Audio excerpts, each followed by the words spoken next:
Hey, everybody. Welcome back to another episode of Ideas Sin version 2.0. I am your host, Denise, and this is a very different episode for me. If any of you have been following my podcast, you know that a lot of what I've recorded and shared with you all has been of other people and their stories and what it is that they've experienced throughout my journey and curiosity. But the focus has always been on like how they got into a particular hobby and what got them into doing the things that they genuinely love. Now, I want to continue to do that. I think it's so important for every single voice and every single person to be heard, and especially when it comes to their experiences, because not everyone truly understands all the different ways that you can experience this life. And so in this version 2.0, I'm kind of like doing air quotes. So apparently people in audio don't like that because you can't see it, but I'm recording video and I see myself quoting. So it is what it is. I I guess I'm struggling a little bit with this because version 2.0 is me now sharing my story with you all and sharing the stories of what I have experienced and why it is that I even got into all of the hobbies that I have briefly touched base on. So, with all the individuals who I've met them in person, I've connected with them in some way through some type of experience, some type of hobby, some type of activity. And it's very different because I went into some of these hobbies and explorations for different reasons. And I think the very first thing that many people will notice about me, or, if you talk to me long enough, you'll realize that I do get into philosophy. I'm very much about analyzing our society, life, the frameworks, how individuals interact. I'm very much into personal development, and I still am to this day. I can be very, how do I say it? I love it, but I also fucking hate it. It is so mentally and emotionally draining to get into this journey of trying to better yourself. Now, I'm not saying it's going to be like that for everybody because it really just depends on what it is that you've experienced and what it is that you're trying to train yourself into changing. Because really, what we're doing is we're reprogramming our brain. Our brain is like a computer program. It is programmed to do X, Y, and Z. But if we want to reprogram it to do A, B, C, there's some tweaking that you have to do. You're breaking a habit, you're changing some coding, and that can take a lot of time depending on what it is that you've experienced and how open you are to actually changing. And so I feel like I've been doing that for several years. And some people might wonder why I've been so into this journey and so into understanding how it is that the mind works and how it is that my mind works. And it's because I've,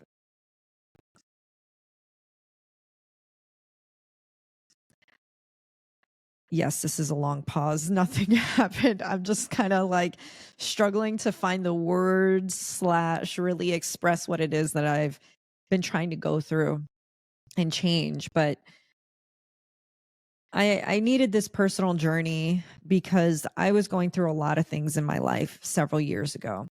And so, for anybody who knows me, some people have heard the story, others have not. You've heard maybe tidbits of things here and there. And I'm very fortunate to have connected with so many people in my life who have supported me throughout this time, whether I stayed connected to the individuals or I didn't. And it is interesting because I've heard this quote from somebody and I always kind of stuck to it, where people come into your life for a reason, a season, or a lifetime.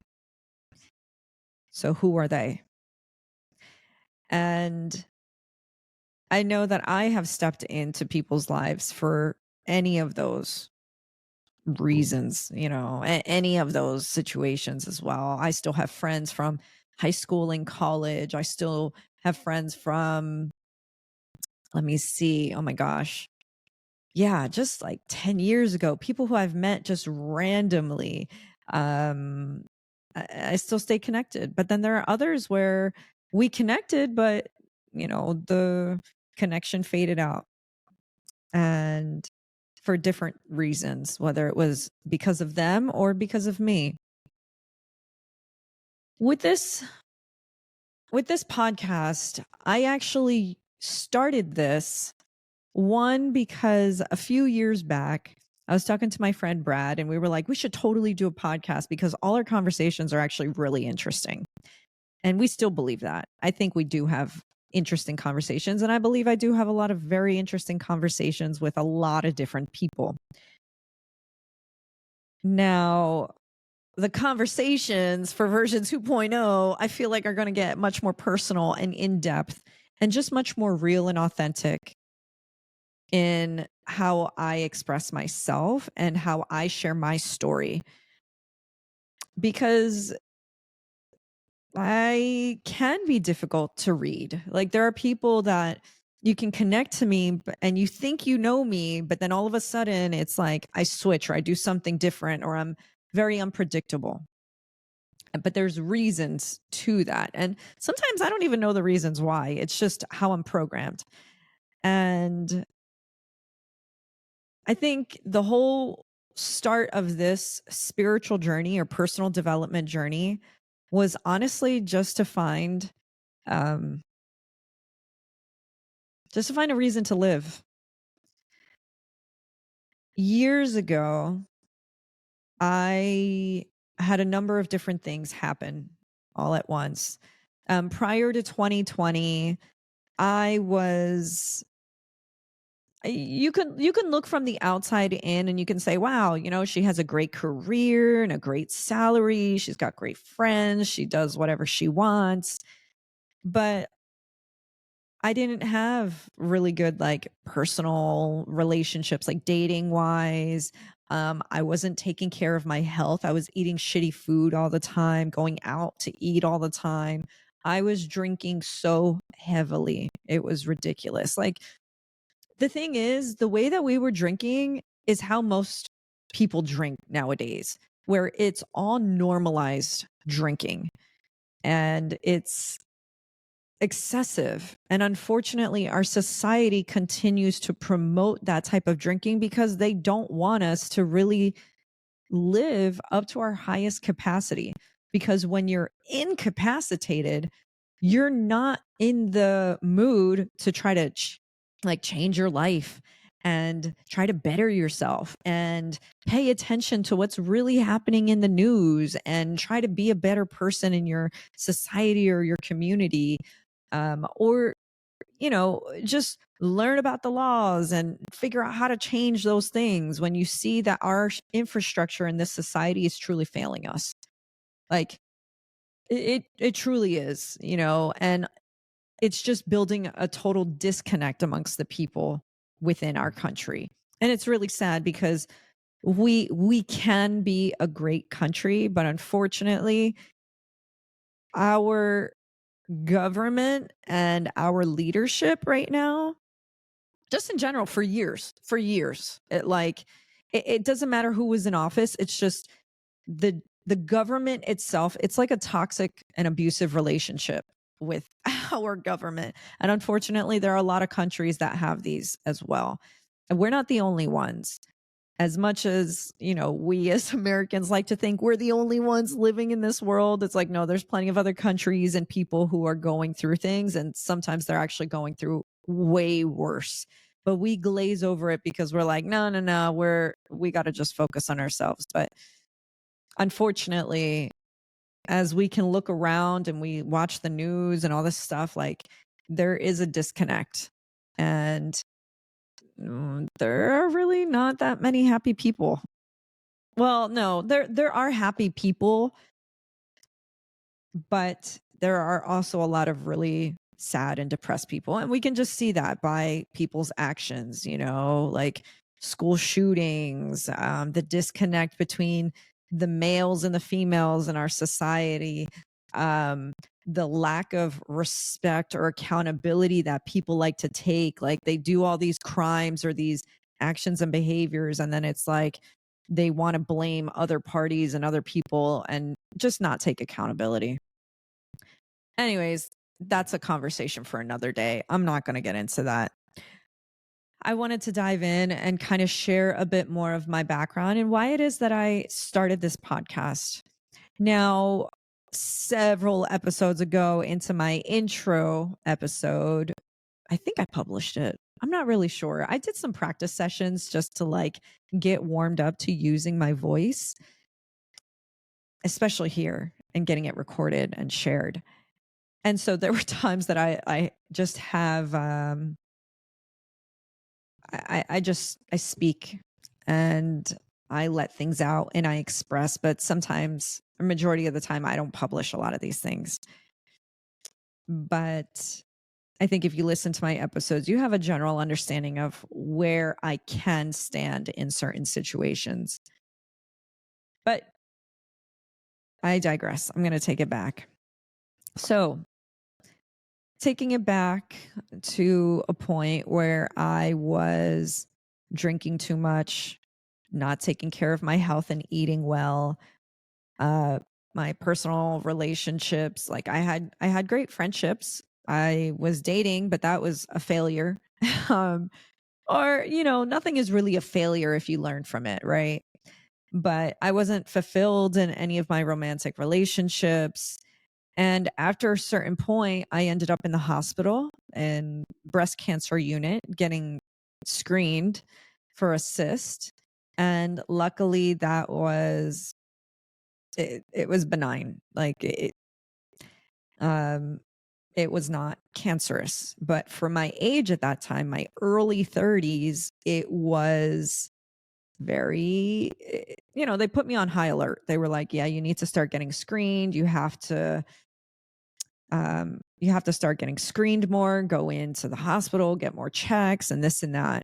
And for somebody so young to already be in a cancer unit, it it was a lot.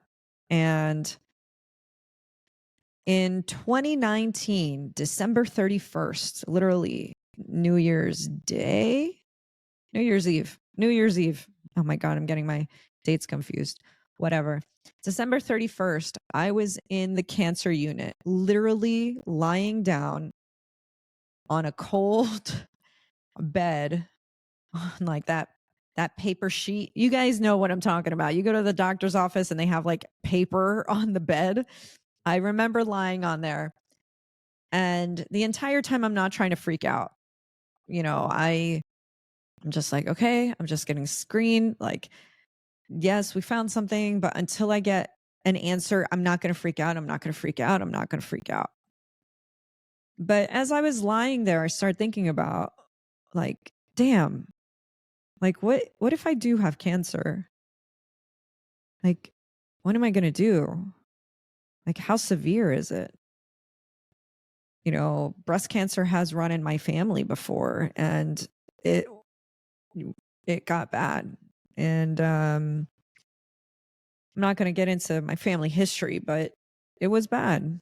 And I'm lying on that table and I'm wondering, what am I going to do? Like, am I going to still be able to work? Am I going to be able to afford the medical bills? How do I tell my family? Like, are they going to have to support me? Am I going to have to go through chemo? Like, what is my life going to be like in the next 6 months even? I have no freaking idea. And after they told me that it was benign, meaning like it wasn't cancerous, but I still have to keep an eye out for it, it just woke me up to a lot of things. But the other thing was I was in the hospital at a different unit getting brain scans because I was also having these weird visual things happening. And I went to an optometrist and got my eyes checked. Then they're sending me to neurology and I'm getting brain scans to see if I'm having seizures or if there's something else happening. And they found nothing. And yet I was experiencing what I had finally researched online and really aligned to. And I don't know the like exact medical term, but I know like I don't know, the code name for it or the other name for it was called Alice in Wonderland syndrome. And I'm just going to take a quick peek here. Alice in Wonderland. I don't know if it's a syndrome or yes, it is. It is a syndrome. And for those of you who have no idea what it is, because I don't expect many of you to have it because apparently it's pretty rare, but it's where my visual perception gets distorted.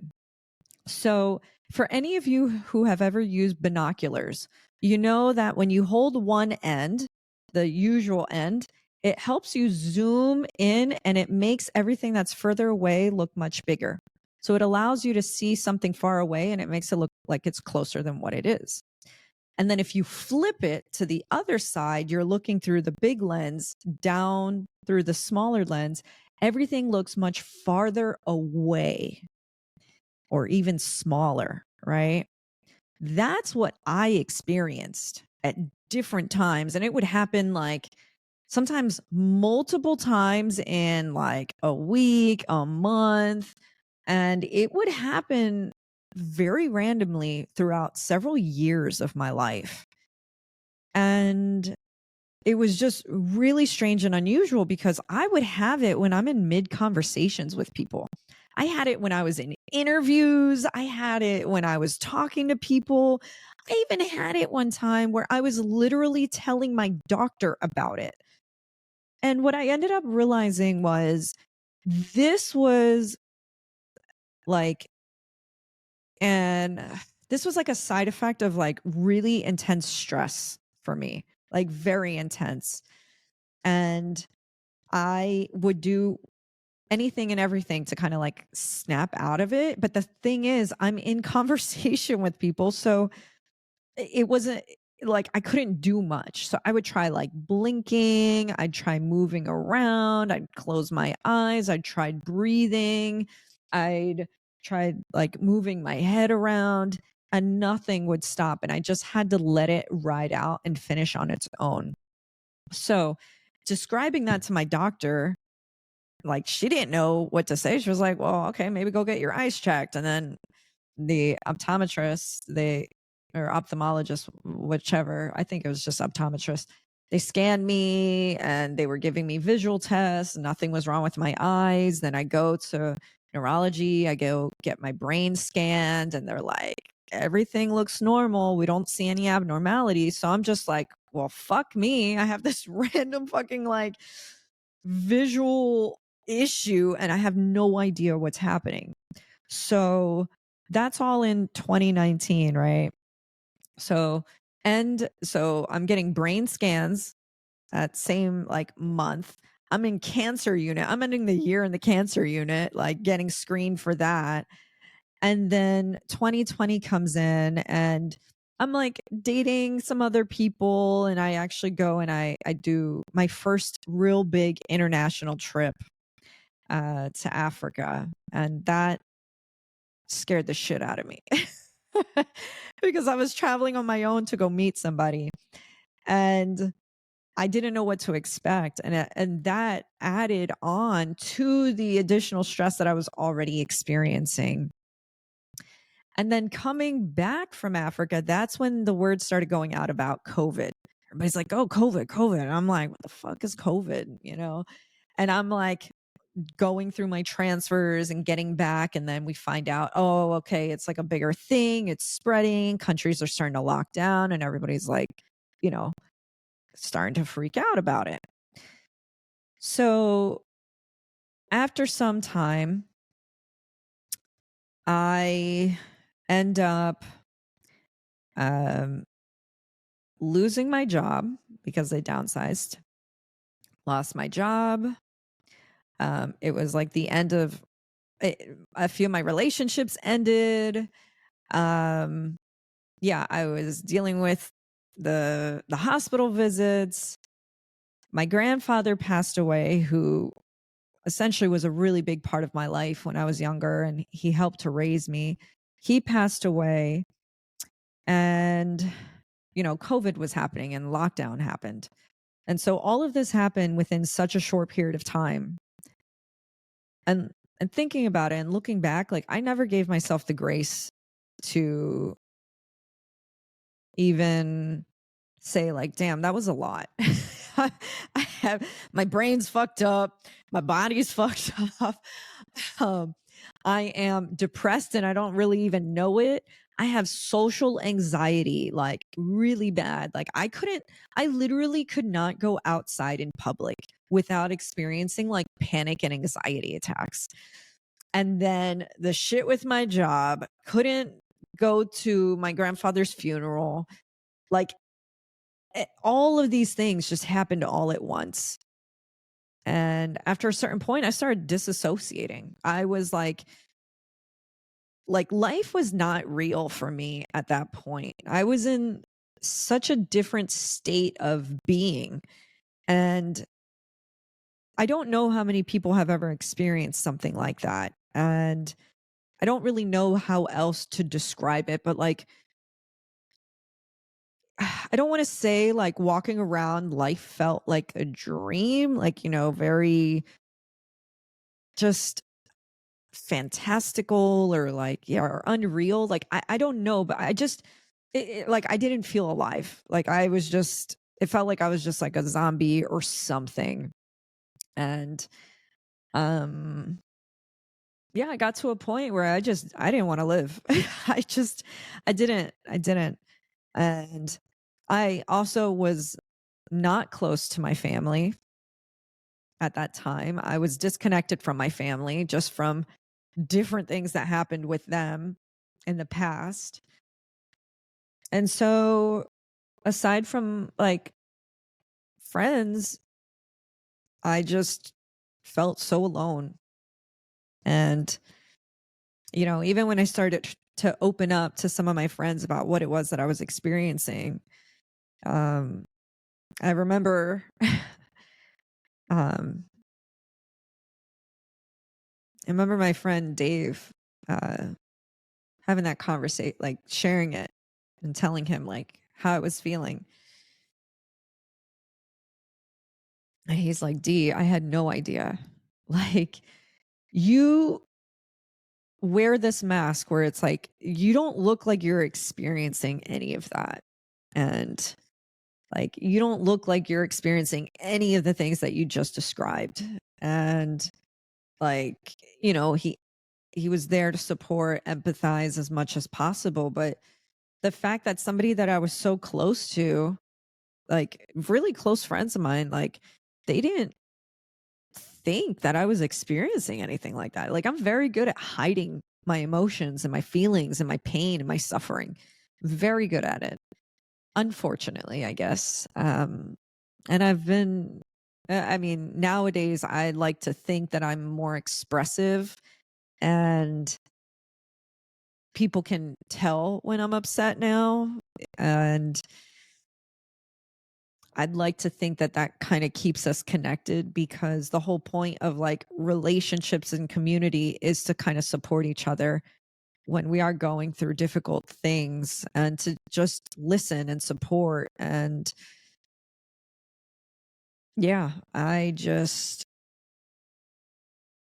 don't know.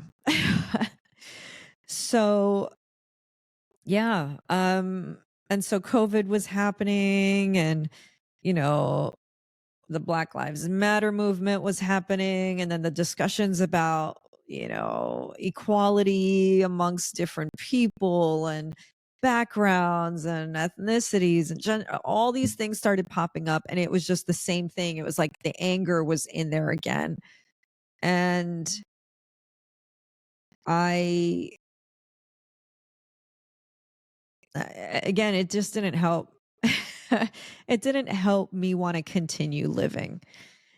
And because all I kept looking at was everything that was in my reality, which was nothing but the pain and suffering, the disassociation, the derealization of life, and then seeing our society and everything and how fucking terrible it was.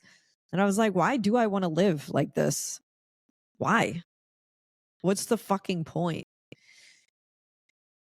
And then I started to connect with my family again.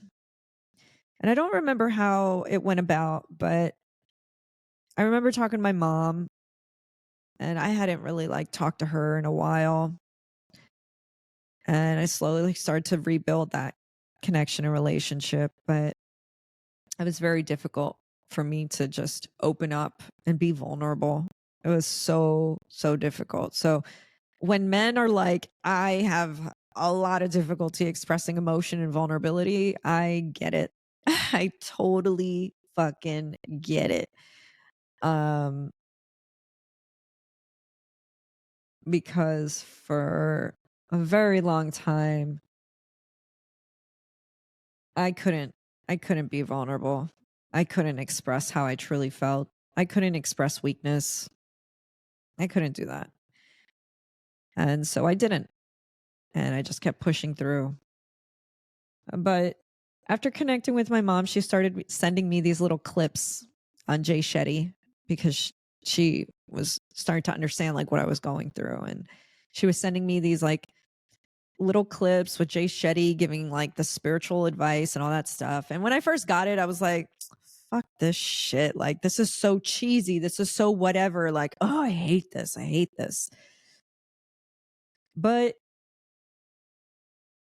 something happened and I started exploring spirituality. And I was already disconnected from religion. I had no spirituality background whatsoever, but I was part of a meditation group. And so we would meet up and we'd meditate and this and that. But I was still very much early on in that. It's like people who are just reading about something very surface level, but they haven't really gotten to the deep parts of things. Like it hasn't really started to integrate within themselves. And so I was like, oh, yeah, meditation, this and that. But I never really knew how it tied to me personally. And so I started like exploring spirituality more. And I was like, okay, well, I'm going to read about Hinduism and Buddhism and like, especially Buddhism, because it was easy to relate that to my meditative practices.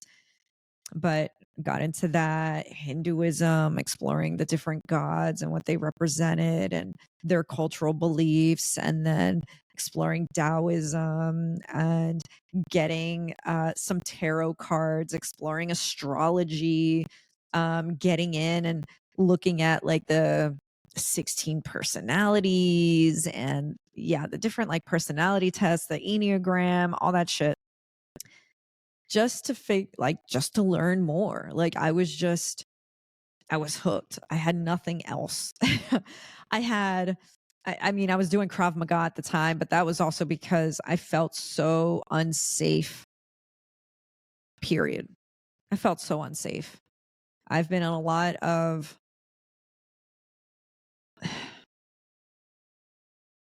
I've been in a lot of difficult situations and situations that yeah, caused me some trauma. And it forced me to try to take action in a different way. So I was taking Krav Maga classes to try to feel safe again to protect myself. Um, because my life has been threatened at different times and different points in my fucking existence, I guess. Um, and so I started taking that. And it was also at the time, actually, it was my way of just like trying to let out some anger too. Like I was just so fucking angry. And so taking Krav Maga classes that was mixed with like MMA, Muay Thai, it allowed me to exert a lot of that anger and that energy out. I was able to hit something. And I found a gym that was super authentic. So Ali at oh my God, Rosh wait, my bad, Ali. I'm like blanking out on the last. Anyway, Ali, I got you. Anyway, it was the most real gym that I ever walked into. Like they respected me. They were just real about their interactions and they fucking hit and they weren't afraid to hit. And Ali was super real about everything. He's like, everything I'm teaching you right now, it doesn't fucking matter. Everything I'm teaching you, all these ticks, like tricks and tips, like all of this means nothing when your life is at stake and you have to fight to live. Like you do whatever the fuck you have to do to live. If you got to play dirty, you got to do whatever, gouge out the person's. I know this is getting like very intense. This is a very intense conversation. Um, but it was reality. He had been a child soldier and he shared that with people. A child soldier. Like, imagine being a kid, like 12 years old, and then having to go to a war. Like, I'm not saying he was 12, but he was like pretty young when he went. But just try to imagine that for a second. Like, where were you when you were like 10, 11, 12, 13 years old? Yeah, I was not even thinking about war. I don't even know what the fuck war was back in the day. Like I was still probably playing with Barbies or whatever it was. And yeah, it was very surreal to hear that. But it's what I needed. I needed reality. I needed truth. And I was able to let that out. But during that time, I also had that battle with myself where I'm fighting moments where I'm so depressed and disconnected where I didn't even want to move out of my bed, out of my room. I didn't want to talk to people, look at anybody. Like it was really bad. It was really bad. It was a very difficult time in my life. And but I would still go and I'd still challenge myself. And then after a certain point, my competitive edge started to kick in.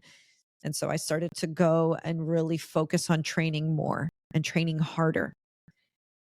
And I made it more routine. And then I made my spiritual routine also like very stringent. Or I was waking up at like 5 in the morning and then I would do my yoga and I would meditate and then I would journal and I'd have breakfast and it was like very very outlined for me. I was very tough on myself. And I did a lot of different spiritual like practices, just sitting down to meditate, journaling a lot. Um, I would ride my bike around town and I'd carry my camera and I would do photography. And at that time, I was like, oh, maybe I should just be a photographer, like walk away from my career, just be a photographer. I think I can do it. Like, I started studying and watching all these videos on YouTube for photography and how to use Adobe and Photoshop and how to do this and that. And that's what I did. But I also ended up literally getting almost to like a state of, I want to say like a state of innocence. After a certain point, I went through all my shit and I donated a lot of my clothes. I stopped wearing makeup. I tried to be super natural. I just tried to be as clean and neutral as possible. And I worked really hard on monitoring my thoughts and my emotions. So when certain things were happening in my mind, like if I'm out in my car or my bike, especially actually it was my bike. If I'm out on my bike and I see somebody, I don't know, not paying attention or they cut me off or something, like my initial reaction is like anger. And I then was like, you're getting angry. Okay, remember, like, you've been in their shoes before. Like, take it down a notch. Like, it's okay. Breathe. It's all good. Like, relax. I had to be very mindful. And when you're in the state of transitioning or trying to change a habit or reprogramming your mind, you literally have to be that intentional where it's like I don't want to say like every thought, but it's like I was very observant of my thoughts, how I spoke within my mind, um, the kind of words that I would use. I went through my Spotify and I deleted so much music. I deleted so much. I stopped like yeah, I deleted a lot of stuff and at some point I just stopped listening to music. The same with the shows. I was like, I don't even want to watch anything. Like I'm just going to read and just watch my photography videos and just clear out all the clutter. And I got rid of a bunch of stuff. I was just like super plain. I was super plain and if any of you know me, that's really not how I am. Like when I was up in the Northeast, I love to dress up, wear my makeup, throw my heels on. Like, obviously, depending where I lived, Boston, it was a little trickier to wear heels. But when I was in Philly and Montreal, like, we dressed up and like we went out and I got rid of all of that. I was like literally super plain and I focused on getting my career in order. And I was like, okay, I'm going to apply to all these jobs and I'm going to watch these videos on leadership. How do I ask the right questions in interviews? What should I be looking for? How do I negotiate a salary? What kind of salary should I even have? What kind of benefits should I look at? Let me research all these companies. And again, using Glassdoor, let me look at all the reviews of the employees on here and just super hyper focused on all of that. And I just lived as simply as I could. I ate super clean. I was super clean about my diet as well because I was now unemployed. I didn't have a job. COVID was happening. And so I was just like, well, fuck, I can't spend crazy money like that. So I'm going to eat as well as I can, focus on my training because now I'm doing like again, Krav, MMA, Muay Thai, it's combo of all those. And I wanted to be strong. I wanted my body to excel in my training. So I ate super clean, like ridiculous. And yeah, I didn't drink, I didn't smoke or anything like that. And so it was like a complete 180 from where I was in the beginning of the year. Close to then, at like October, November, I was very different. And even with my friendships, I was being much more selective about who I spent my time with, who I spoke to, how much time I gave to others because I just got drained. Like, I just got so drained talking to other people all the time. And I needed to focus on me. I needed to focus on my mental health. And I loved all my friends and stuff, but yeah, I would tell friends, I'm like, "Hey, yeah, I can't talk. I'm going into hermit mode." And then I would not talk to people. I literally was a hermit and I didn't talk to people for a while. And then other moments where I was like, "All right, I got a strict bedtime because I got to get up for training and this and that, and I'll be out maybe once or twice a week." when people start going out and socializing again.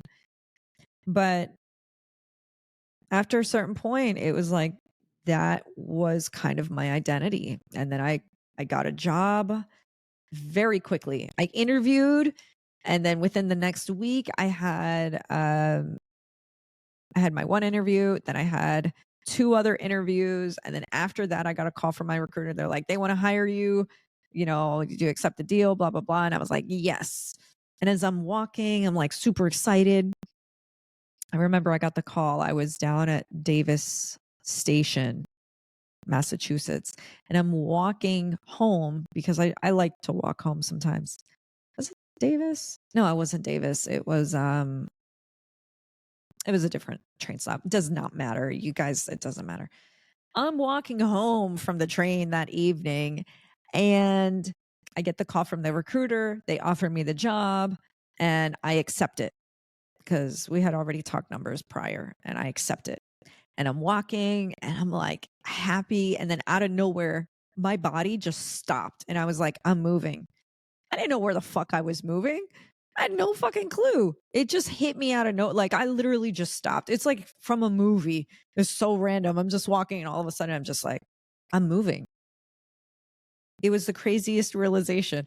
And so I go and I'm like talking to my mom and I'm like this and that. And I'm like, I got to move. And then I'm researching like a motherfucker where I'm going to move. And then ultimately, after researching, spending a lot of time doing all of that and posting up my room to look for a subletter and getting everything done, I moved to Austin, Texas within like a month.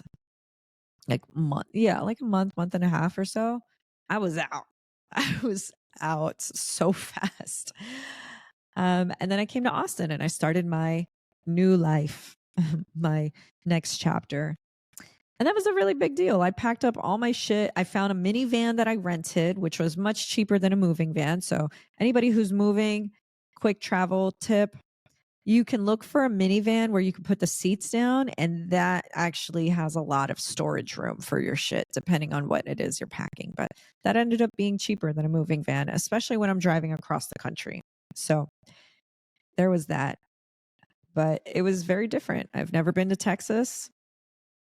I never set foot in Texas. I just got on Google and I researched all the streets. I looked at all the neighborhoods. I was like, okay, what's like median salary here? What's the median age range? Like, what is the culture like? Like, let me do my little drop pin. I took the little guy on Google Maps and I would drop him in the streets and, I'd figure out.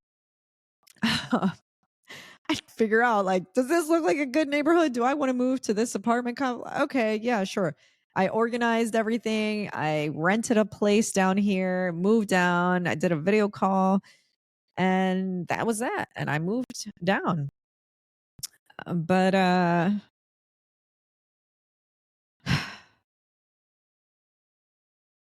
feels like I covered a lot, and I felt like I was all over the place.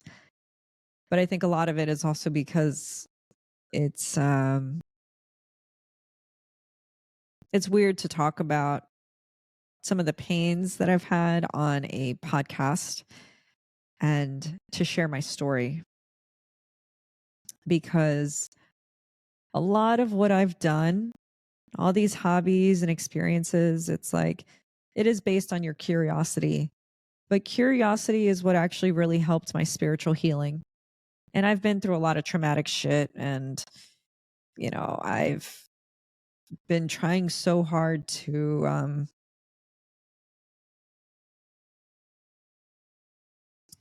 heal and to be a better person, and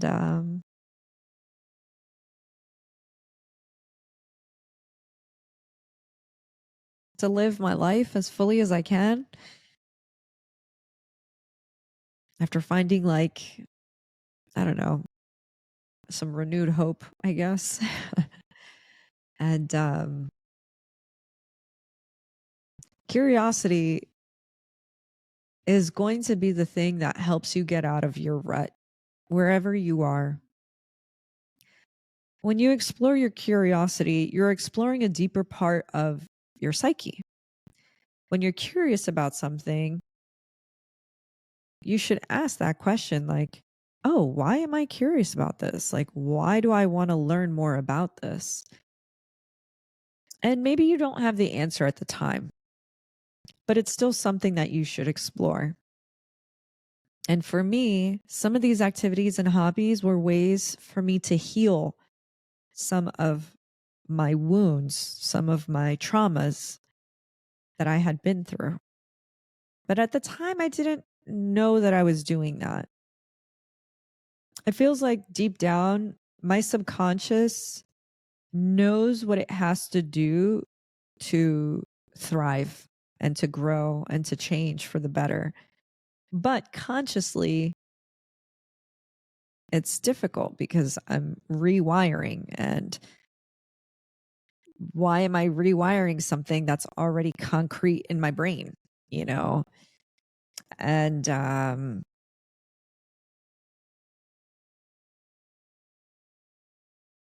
this podcast is to share the stories of the people who have been on my show and then other people who will be on my show, but also for me to share my stories and for me to share my voice. Because for many years, I was afraid to share my voice. I was afraid to share my experiences and share my reality for fear of, I don't know, judgment. Yeah, I guess that's it. Yeah, the fear of judgment. But at the end of the day, it's like, who the fuck cares? People are going to judge regardless of what it is that I say or what it is that I do. And for many of us, especially like the type A's, the high achievers, like we strive because yes, we want to achieve, we want to accomplish, we want to do this and this and that. But like when it gets to a point of like perfectionism and then perfectionism, unfortunately, freezing you from taking action, it's because we are afraid of failing. We are afraid of judgment. We are afraid of being ridiculed for mistakes or whatever that is for people. But the thing is, there's nothing to be ashamed about. You know, I've been so fortunate to talk to so many different types of people in so many different places, different countries of different socioeconomic statuses, doing different jobs in different industry, like everything. Um, and they've all shared different experiences and stories with me, their own fears, their own insecurities. They felt safe enough to tell me these things. It's not something that is uncommon. Like we're all so much more connected than we think. We all think that we're the only ones going through something. We may not, I'm not going to generalize it and say everybody thinks this, but like there are many people who think they are alone. There are many people who think they are the only ones experiencing something. That many people think they are, I don't know, failures, or they're afraid to stand out because of what people might think, or you know, whatever it is. They're not striving, or they're not achieving their parents fucking standards or whatever. And you know, or you know, they're struggling in their relationships, or they're struggling with their own mental health or their physical health. And it is what it is. Like we all go through something. And the thing is, like, we're not alone in our pain and suffering, is what it ultimately comes down to. Like, it doesn't matter what the situation is. The fact is that we're all hurting. We're all fucking hurting. And it all varies. You might be hurting, like, you might be hurting, and it might be like a little bit, but then there's also people that are fucking hurting. Like, they are struggling. And I have been on that fucking wavelength for too long. I don't want to say like too long because I experience, like, you look at my social media, this is a whole other thing that I have is like, and that I've struggled with social media is, and we all do, like we all try to post the best pictures. We try to post the best impressions. And, that's not always the case. Sometimes I just do that because I need some visual representation of something that I want to feel. So, some people will post a million selfies of themselves because maybe they do have insecurities with their image and their confidence, or maybe they just love posting selfies, and actually I've been observing social media a little more, and I've been finding a trend that if I post pictures of myself, I'm more likely to get likes than if I'm posting pictures of other random things or other people, which is just really interesting in general. So I get it. Like if you're using social media as a strategy. Anyway, it doesn't matter. But like this is what I do. I analyze things and I observe. Um and so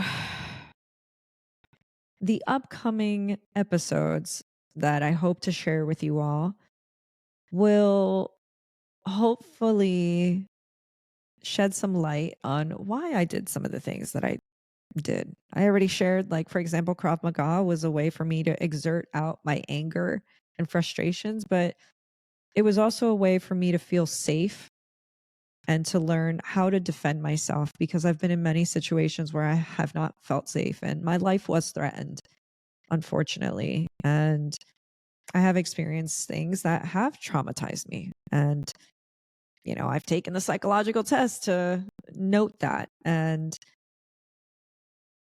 it's affected my life to a point where I wasn't living it the way that I truly wanted to because I was living in fear. And I still live in fear. Don't get me wrong. I still have my anxieties. I still have my random paranoias and my stressors and things like that. But I'm aware of them and I'm trying to work through them.